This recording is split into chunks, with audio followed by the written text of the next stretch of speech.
Like करें, share करें, subscribe करें और बेल आइकन भी दबाएं। श्री शिवाय नमस्तुभ्यम। सोने की लंका है, उसके पास में सोने के पर्णकोटे, सोने की भुजाएं, सोने की कालीन, सोने के कलश, सोने के मंडप, सोने के मकान, सोने की ध्वजा, सब कुछ सोने का है। और राम जी आप नंगे पैदल जा रहे, और सेना भी क्या आपके पास है? सेना क्या आपके पास है? रावण के पास सेना है ढेरों, और आपके पास सेना में साथ चलने वाले कौन है? जमीन के बोलो कौन? ये सारे बंदर बानर। राम जी से कहा गया सेना में बानर बानर लेकर जा रहे हो, जरा सोचो उसके पास में कितनी सेना है और तुम्हारे पास में केवल बानर है। राम जी ने कहा बानर ले जाने का भी केवल एक ही कारण है, अगर मैं आज के जमाने के मनुष्यों को लेकर सेना बनाकर जाता, रावण के पास में इतना सारा सोना था, 10-10 तोला सबको दे देते, सारे के सारे रावण के पास चले जाते। इसलिए मैं बंदरों को लेकर जा रहा हूं, उनको सोने से कोई मतलब ही नहीं है। बंदरों को लेकर जा रहा हूं, सोने से कोई मतलब नहीं है।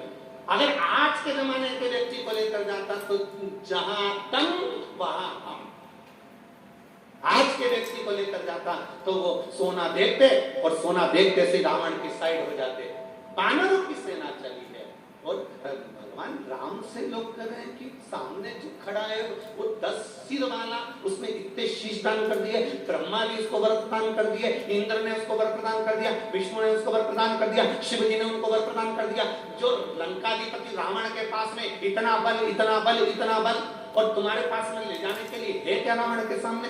राम जी ने चिंता मत करो, उसके पास में सबका सबका आशीर्वाद होगा, सबका सब कुछ उसके पास में कुछ ना कुछ उसको मिला होगा। राम जी कहते हैं अगर उसके पास में धन है, अगर उसके पास में वैभव है, अगर उसके पास में सोना है, उसके पास में सत्ता है, उसके पास में नवग्रह हैं, उसके पास में सारे देवता हैं, तो राम जी कहते हैं मेरे पास में मेरा विश्वास है, और विश्वास जिसके पास होता है वो हारता नहीं। जिसके पास में विश्वास होता है वो हारता नहीं है। अगर उसके पास सोना होगा अपनी जगह पर, उसके पास चांदी होगी अपनी जगह पर, उसके पास वैभव होगा अपनी जगह पर, उसके पास दौलत होगा उसकी अपनी जगह पर, उसके पास लंका होगी अपनी जगह पर, उसके पास सुंदर अप्सराएं होंगी अपनी जगह पर, मेरे पास में विश्वास है। और जिसके पास विश्वास, भरोसा, दृढ़ता पक्की होती है वो हारता नहीं। 2-3 साल 4 साल 2-4 साल संतान नहीं हुई, विश्वास टूट गया। तो हमारे यहाँ औलाद होगी, अब हमारे यहाँ संतान होगी। एक बार दुकान खोली नहीं चली, दूसरी बार दुकान खोले तो अब हो ही नहीं सकता, मैं कितनी दुकान डालूं, 2 बार डाल के देख ली, अच्छी नहीं चले, हर बार फसल बिगड़ रही है, मैं तो हर बार करके देख लिया, हमारी तो किस्मत ही बुरी है। कई लोग कहते हैं हमारी तो किस्मत ही बुरी है, हमारा तो भाग्य बुरा है। शिव महापुराण में पार्वती जी ने भी शंकर भगवान से कहा था, भोलेनाथ कई लोग पृथ्वी पर अपने भाग्य को कोसते हैं, अपनी किस्मत को कोसते हैं, सत्य बताओ भोलेनाथ जी, क्या सही में इनकी किस्मत बुरी है, इनका भाग्य बुरा है? शिव जी कहते हैं सुन पार्वती, पृथ्वी पर मैं जन्म ही उसको लेता हूं जिसकी किस्मत प्रबल होती है, जिसका भाग्य प्रबल होता है। जिसका भाग्य प्रबल नहीं होता, जिसकी किस्मत प्रबल नहीं होती, उसको तो माता के गर्भ में ही वो शांत हो जाता, उसको जन्म ही नहीं देता, उसको पैदा ही नहीं करता। पृथ्वी पर अगर मैंने जन्म दिया है तो तुम्हारा भाग्य प्रबल है, किस्मत वाले हो तुम जो पृथ्वी पर जन्मे हो। मृत्यु लोक में अगर तुम्हारा जन्म हुआ है तो तुम किस्मत वाले, तुम्हारा भाग्य प्रबल है। काय को किस्मत का रोना रोते रहते हो? जब देखो जब भाग्य का रोना रोते रहते हो, हमारा तो भाग्य अच्छा नहीं है, हमारा तो किस्मत अच्छी नहीं, हमारी तो किस्मत अच्छी नहीं, हमारी तो किस्मत किस्मत अच्छी नहीं, यहाँ जाके दिखाया, वहाँ जाके दिखाया, फिर कहीं पहुँच गए, फिर किसी ने कह दिया ये कर ले, कोई ने कह दिया वो कर ले, सारी दुनिया का झटकरम करके बैठ गया। जिसके पास जाए ना वो घूमता ही मिले 24 घंटा, कहीं यूज बाल घुमाए, कहीं यूज घुमाए, कहीं कुछ के, कहीं दाना उठा के कहते ले कितना दाना आया थारा हाथ में, 10 जा, थारा घर का व्यक्ति ने करा। पूरी जिंदगी इसी में निकल गई, 8 साल 10 साल 7 साल इसी में निकल गए। बस इसने करा, इसने करा, इसी ने टोना मार दिया, इसने ऐसा कर दिया, इसने वैसा कर दिया, सब कुछ करा। अब एक बार इस कली काल में, अभी तक को लोग कह रहे थे इसने ये कर दिया, उसने वो कर दिया, अब सब कुछ छोड़ो, अब एक काम करो, एक लोटा जल शिव जी को चढ़ाना चालू करो, अब उसको पकड़ लो तो पार कर देगा, ये निश्चित है। किसी ने कह दिया वो लग गया, आज तक ऐसा नहीं मिला कि कई इनके ये देवता आ गया, उनके वो देवता आ गया, उनके वो देवता आ गया, सब ने किया, आज तक ऐसा कहीं का नहीं मिला कि इसके शंकर जी आ गया। और एक बार कहीं का कह देना कि इसके शंकर जी आगे, तो हम भी तैयारी करके बैठे, कटोरे में जहर ले जाके दे देंगे, पी के बता ये क्या शंकर जी आया तो तू जहर पी के बता। उतनी देर में तो शंकर जी गायब।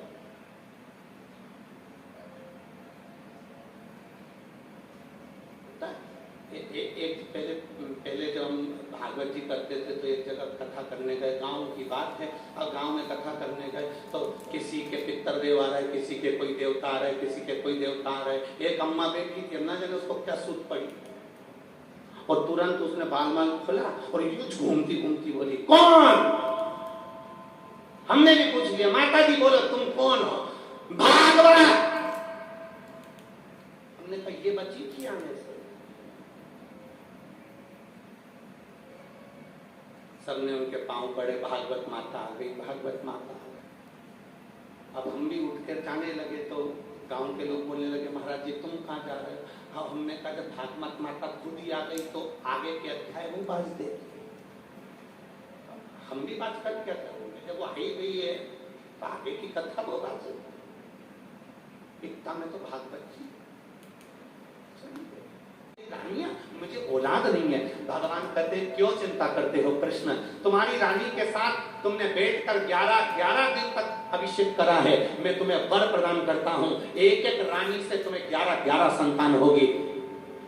10 छोरा 1 छोरी, 16,108 रानी से 10 छोरा 1 छोरी, 10 छोरा 1 छोरी, 16,108 रानियों से हुए 1,77,186 बच्चे भगवान कृष्ण के हो गए शिव जी की कृपा से।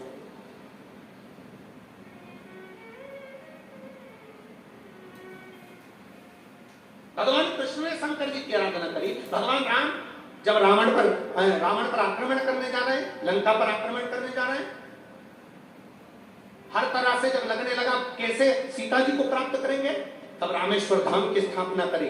राम जी का बालू का शिवलिंग बनाया, उसका अभिषेक, उसका पूजन करा, और पूजन करा तो शिव जी प्रकट हो गए। शंकर भगवान प्रकट होकर बोले राम जी क्या चाहिए, बस तैयारी करना है, पार करना है, तो क्यों चिंता करते हो, नल नील है ना पत्थर, लिखो राम राह दे।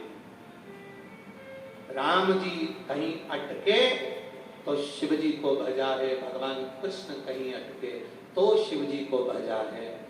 जितने जितने अवतार भगवान के हुए उन्होंने शिव का स्मरण किया है, और भगवान कह कर जा रहे हैं। भगवान कृष्ण ने पांडवों से कहा था पूरी पृथ्वी पर शंकर के मंदिर बना दो, पूरी पृथ्वी पर शिव के मंदिर बनाओ, ये भगवान कृष्ण ने पांडवों से कहा था। इसलिए केदार में भी पांडव हैं, भोपाल के पास में चले जाओ, भोजपुर भीम ने बनाया शिव मंदिर। आसपास के क्षेत्र में तुम घूम कर देखना, जो पुराने शंकर के मंदिर मिलेंगे आपको लोग बताएंगे ये पांडव कालीन है, ये पांडवों के द्वारा बनाए गए पांडव कालीन।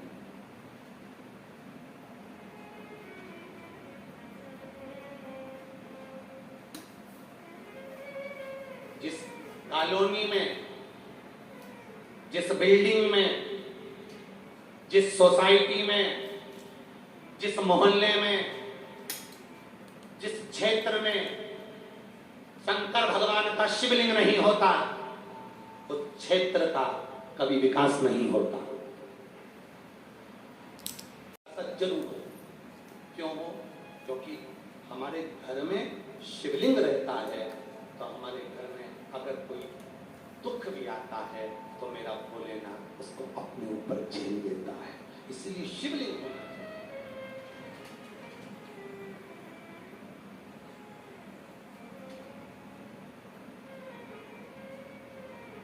एक छोटा सा, और कई मिलेंगे तुमको, कई लोग आएंगे, कई लोग ऐसे भी हैं जो शंकर जी का आज के समय में कलयुग में शिव जी को लोग अब रिझाने लगे, तो कई लोगों को शंकर जी भी बुरे लगने लगे। कोई कहेगा शिव जी पे चढ़ा जल मत पीना, कोई कहेगा ऐसा होगा, कोई कहेगा